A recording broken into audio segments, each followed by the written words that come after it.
লা তাকুমুস সাআতু হাত্তা ইউকালা ফিল আরদি আল্লাহ আল্লাহ। যতদিন পর্যন্ত এই পৃথিবীর জমিনে আল্লাহ বলনেওয়ালা মানুষ থাকবে, ততদিন পর্যন্ত আল্লাহ দুনিয়াকে ধ্বংস করবেন না। তো মানুষ আল্লাহ চিনত না, আল্লাহর ইবাদত ছাইরা দিয়ে লাত এবং উজ্জার পূজা করত। মুহাম্মদুর রাসূলুল্লাহ আল্লাহর সাথে পরিচয় করাইছে মানুষকে। তাহলে আমরা বলতে পারি যে মুহাম্মদুর রাসূলুল্লাহর বরকতে আমরা আল্লাহ চিনছি, কথা ঠিক কিনা?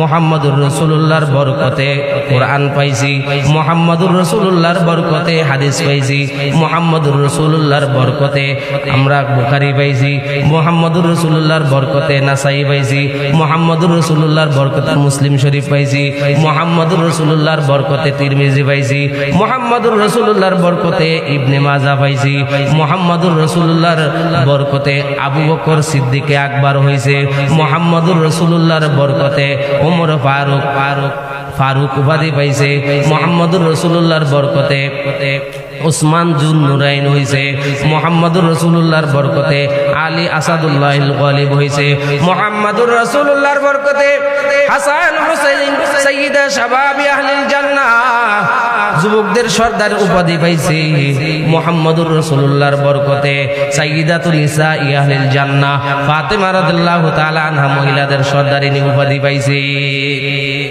মুহাম্মদুর রাসূলুল্লাহর বরকতে ইবনে আব্বাস রাইসুল মুফাসসিরিন হইছে, মুহাম্মদুর রাসূলুল্লাহর বরকতে ইবনে মাসউদ ফাকিহুল উম্মাহ হইছে, মুহাম্মদুর রাসূলুল্লাহর বরকতে খালিদ বিন ওয়ালিদ সাইফুল্লাহ উপাধি পাইছে, মুহাম্মদুর রাসূলুল্লাহর বরকতে আমরা ইমাম আবু হানিফা পাইছি, মুহাম্মদুর রাসূলুল্লাহর বরকতে ইমাম মালিক পাইছি, মুহাম্মদুর রাসূলুল্লাহর বরকতে ইমাম আহমদ ইবনে হাম্বল পাইছি, মুহাম্মদুর রাসূলুল্লাহর বরকতে ইমাম শাফি পাইছি, মুহাম্মদুর রাসূলুল্লাহর বরকতে মূর্তিগুলা ভেঙে খান খান হয়ে গেছে, মুহাম্মদুর রাসূলুল্লাহর বরকতে পারস্যের 1000 বছরের অগ্নি নিভিয়ে গেছে, মুহাম্মদুর রাসূলুল্লাহর বরকতে অন্ধকার দূর হইছে, মুহাম্মদুর রাসূলুল্লাহর বরকতে মাদ্রাসা হইছে, মুহাম্মদুর রাসূলুল্লাহর বরকতে মসজিদ হইছে, মুহাম্মদুর রাসূলুল্লাহর বরকতে আজকে মাথায় টুপি পরছি, মুহাম্মদুর রাসূলুল্লাহর বরকতে মাথায় পাগড়ি পরছি, মুহাম্মদুর রাসূলুল্লাহর বরকতে মুখের মধ্যে দাড়ি রাখছি, মুহাম্মদুর রাসূলুল্লাহর বরকতে গায়ে লম্বা জামা পরছি,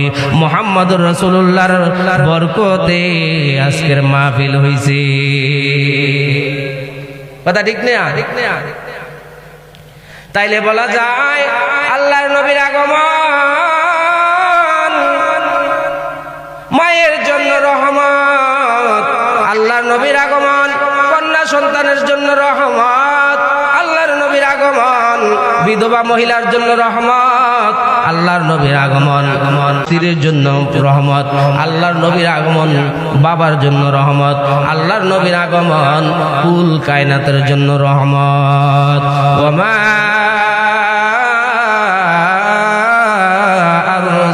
আরসালনাকা ইল্লা রাহমাতাল লিল আলামিন।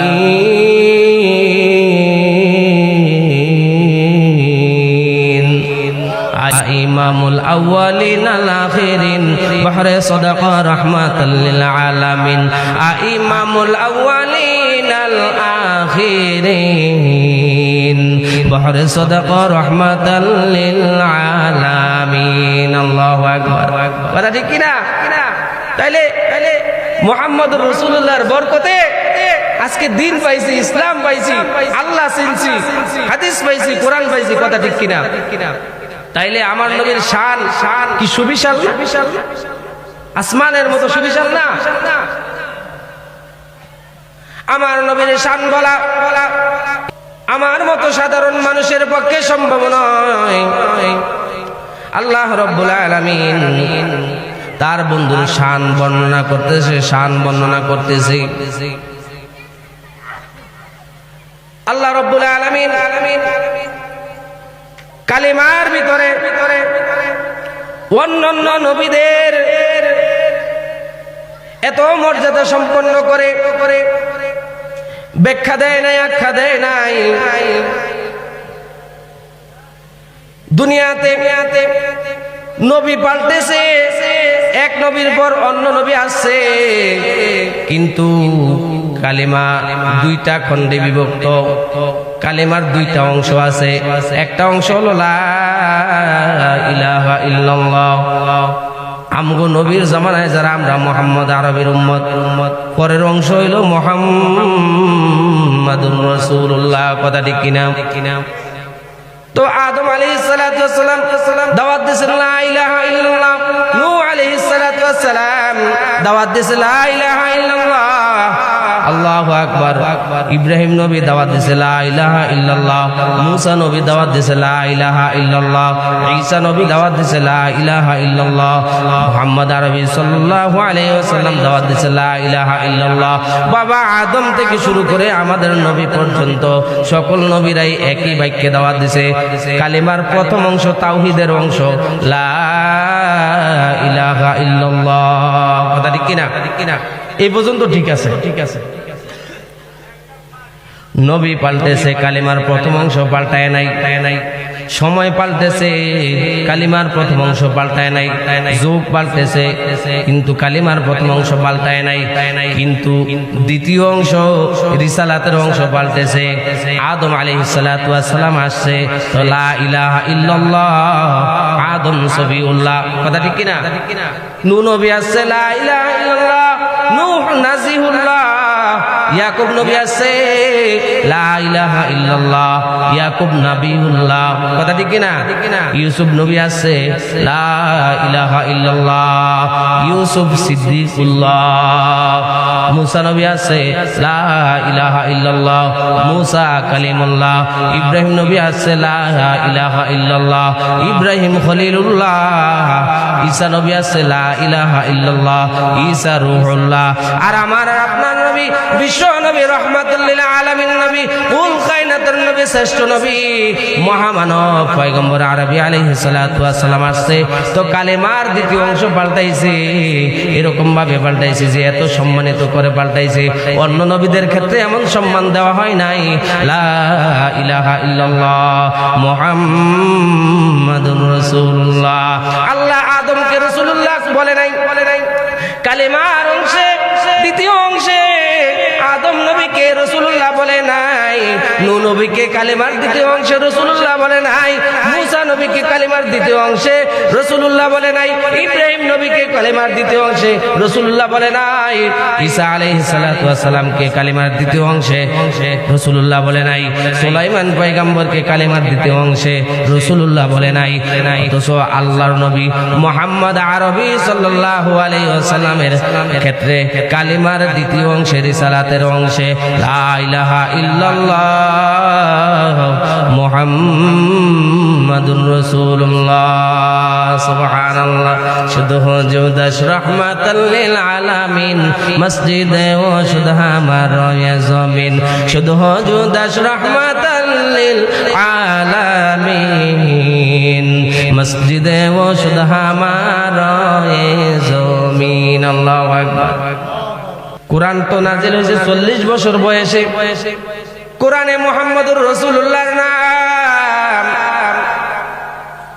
40 বছর পরে এই নাম কোরআনুল কারীমে। কিন্তু আব্দুল মুতালিব এই নাম কোথায় থেকে পাইল? মা আমেনা কোথায় থেকে এই নাম পাইল? মা আমেনা বলে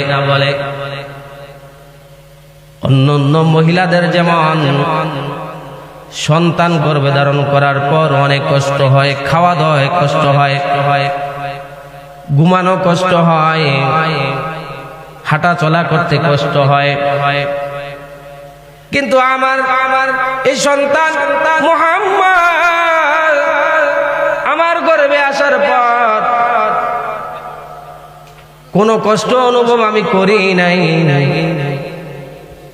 আমি যখন রাস্তা দিয়া বাইর হইতাম কিছু কিছু আলামত আমি টের পাইছি। রাস্তা দিয়ে যখন আমি হাঁটতাম সূর্যের প্রখর তাপ থাকতো, ওই মুহূর্তে আমি তাকায়া দেখতাম আমি যেই দিকে কদম দেই ওই দিকে আমার মাথার উপর আইসা মেঘমালা ছায়া দেয়। সুবহানাল্লাহ। আমি দেখি পাহাড় গুলা নিচু হইয়া আমি সালাম দেয়, আমি দেখি গাছের ডালাগুলা বাঁকা হইয়া আমি আমেনাকে সালাম দেয়। আমি মুহাম্মদ আরবি আমার পেটে থাকা অবস্থায় আমি যখন কোনো পাথরের মধ্যে পা দিই, পাথরটার সাথে সাথে গলে যায়। সুবহানাল্লাহ। এমন কি কুয়ার কাছে যখন পানি আনতে যায় মা আমেনা, ওই সময় কুয়ার পানি নিচে থাকে। মা আমেনা যখন কুয়ার পাশে যায়, সাথে সাথে কুয়ার নিচের পানি উপরে উঠা যায়। মক্কার মহিলারা রাগ দিয়া কয়, এ আমেনা একটু দাঁড়াও, একটু দাঁড়াও, আমরাও পানি নিব, কিন্তু তুমি একটু দাঁড়ায় থাকো। আমরা লক্ষ্য করেছি তুমি যখন কুয়ার পাশে আসো তখন দেখতে পাই পানিগুলা উপরে থাকে, তুমি চলে গেলে পানিগুলো নিচে চলে যায়। অতএব আমেনা একটু সময় অপেক্ষা করো। আল্লাহু আকবার। এটা কার বরকত? নবীজির বরকত। মা আমেনা কয়, শুধু তাই নয়, তাই নয়, আমি গাইবি আওয়াজ শুনতে পাই, কে যেন বলে, আমেনা তোর ভাগ্য বড় ভালো, ভালো, তোর নসিব বড় ভালো, তোর গর্ভের মধ্যে যে সন্তানটা, এটা এত মর্যাদাশীল সন্তান, তার সম্মান এত বেশি হবে, তার ইজ্জত এত বেশি হবে যে আল্লাহু আকবার। দুনিয়ার সমস্ত মাখলুকাত গুলা তোমার এই সন্তানের প্রশংসা করবে, এমনকি স্বয়ং রব্বুল আলামিন পর্যন্ত তোমার সন্তানের প্রশংসা করবে। যার প্রশংসা করা হয় তার নাম প্রশংসিত। এটার আরবি হলো মুহাম্মদ। যার প্রশংসা করা হয় সে প্রশংসিত, আর প্রশংসিত আরবি কি? মুহাম্মদ। গাইবি আওয়াজের মাধ্যমে শুনতে পাই, তোমার সন্তানের নাম রেখে দাও মুহাম্মদ। আরো লেখেন, দুইটা কারণে মুহাম্মদ নাম পাইছে। বলেন যে মা আমেনা যখন সন্তানকে কোলে নেয়, নিয়া দেখে তার সন্তানের চেহারা এত সুন্দর, তো নিজের অজান্তেই যেন বলে দেয় যে আমার সন্তানের চেহারাটা বড় মুহাম্মদ, আমার সন্তানের মাথার চুলগুলা বড় মুহাম্মদ, আমার মুহাম্মদ মানে কি? প্রশংসিত। আমার সন্তানের চোখগুলা যেন মুহাম্মদ প্রশংসিত, আমার সন্তানের বুড়ুগুলা যেন প্রশংসিত, আমার সন্তানের নাকটা যেন প্রশংসিত, নাকে সিজুগুলা যেটুকু দিলে প্রশংসা পাওয়া যায় ঠিক ততটুকুই আল্লাহ দান করেছেন।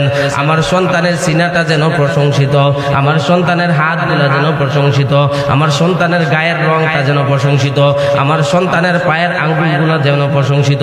আল্লাহু আকবার। এইভাবে যখন বর্ণনা দিতে থাকে প্রশংসিত প্রশংসিত বলে, অজান্তেই মন থেকে আইসা যায় যে আমার সন্তানের সমস্ত দেহটা 3.5 হাত বডিটা, আমার সন্তানের পূর্ণ দেহটা, পূর্ণ বডিতেই যেন মুহাম্মদ। জমির ইজ্জতে বাসাদ মুহাম্মদ, ওয়াল কুরবা হেজা বাসাদ মুহাম্মদ। জমির ইজ্জতে বাসাদ মুহাম্মদ, জমির ইজ্জতে বাসাদ মুহাম্মদ, ওয়াল কুরবা হেজা বাসাদ মুহাম্মদ। জামালে আশিকা বাসাদ মুহাম্মদ, খেয়ালে দিলবরা বাসাদ মুহাম্মদ। আল্লাহু আকবার। এই দুনিয়াতে ও মুসলমান উম্মতের দল, এই দুনিয়াতে দুইটা নাম বড় দামি নাম, দুইটা নাম বড় শ্রেষ্ঠ নাম। একটা নাম হলো আল্লাহ, আরেকটা নাম হলো মুহাম্মাদুর রাসূলুল্লাহ। কি বলেন? আমার নবীর শান সুবিশাল, এগুলা বর্ণনা করে শেষ করা যাবে না। আবু লাহাব, আল্লাহু আকবার, আবু লাহাব যখন নবীজি দাওয়াত দিলেন, কালিমার দাওয়াত, এতদিন নবীজিকে আলামিন বলে, বিশ্বাসী বলে, আমানতদার বলে, সৎ ছেলে বলে, সুচরিত্রের অধিকারী বলে, যখন নবীজি এক আল্লাহর দাওয়াত দিলেন, নবীজি পাহাড়ের উপরে দাঁড়াইলেন। মক্কার কুরাইশ বংশের লোকেরা সামনে উপস্থিত হইলেন। মুহাম্মদ না জানি কি বলবে। আল্লাহর পয়গম্বর বলে, আমি যদি বলি এই পাহাড়ের পিছনে তোমাদের জন্য শত্রু অপেক্ষা করতেছে, তোমরা কি তা বিশ্বাস করবে? বলে হ্যাঁ। তোমাকে আমরা বিশ্বাস করি, কারণ দীর্ঘ বছর দেখিয়েছি তোমার জবান দ্বারা কখনো মিথ্যা কথা বলো নাই। তুমি কখনো আমানতের খেয়ানত করো নাই। তোমার নাম আলামিন উপাধি আমরা দিয়েছি, অতএব তুমি যা বলবা তাই আমরা বিশ্বাস করব। সুবহানাল্লাহ। তো আল্লাহর পয়গম্বর বলে, ঠিক আছে, তাহলে এখন থেকে আল্লাহ তার উজ্জার পূজা চলবে না, মানাতের পূজা চলবে না, আল্লাহু আকবার অগ্নি পূজা চলবে না, মূর্তি পূজা চলবে না। তোমরা এক আল্লাহর দাওয়াত গ্রহণ করো। আমাকে আল্লাহ তাআলা রিসালাতের দায়িত্ব দিয়া পাঠাইছে। তোমরা এখন থেকে পড়ে নাও লা ইলাহা ইল্লাল্লাহ মুহাম্মাদুর রাসূলুল্লাহ। যখন এই দাওয়াত দিলেন, যখন এই কথা বললেন, সর্বপ্রথম আবু লাহাব বললেন, তাব্বাল্লাকা ইয়া মুহাম্মদ আলিহাযা জামাআতানা। এ মুহাম্মদ, তুই ধ্বংস হইয়া যা, এই ফালতু কথা বলার জন্য আমাদেরকে একত্রিত করছো। নাউযুবিল্লাহ। নবীজিরে কয় ধ্বংস হইয়া যা। তো আল্লাহ রাব্বুল আলামিন নবীজির সাথে আদাওয়াতি দুশমনী কখনো পছন্দ করে না। আজও পর্যন্ত যদি কোনো নাস্তিক, কোনো মুরতাদ, ইহুদি খ্রিস্টানের দালাল নবীজিকে নিয়ে কটূক্তি করে, নবীজিকে নিয়ে, নবীজির ইজ্জত নিয়ে সে কটূক্তি করে, সিনেমিনি খেলে, তাহলে আল্লাহ রাব্বুল আলামিন আজও তাদেরকে ছাড় দিবে না। সেই যুগে ছাড় দেয় নাই, এখনো ছাড় দিবে না। দেখেন, আল্লাহ রাব্বুল আলামিন তার বন্ধুর সাথে আদাওয়াতি দুশমনী পছন্দ করে না। আল্লাহ রাব্বুল আলামিন বলে, বন্ধু গো, আপনি টেনশন করেন না, চিন্তিত হইয়েন না, বিচলিত হইয়েন না, পেরেশানিত হইয়েন না। এ বন্ধু, আবু লাহাব কি আপনাকে ধ্বংসের জন্য দোয়া করবে? আবু লাহাবের দোয়া আমি আল্লাহ কবুল করব না। বলে, শামসিকা সারা রাত দোয়া করে, আল্লাহ সকালবেলা সূর্য উঠায়ও না, কারণ সূর্য উঠলে চামচিকা চোখে দেখে না।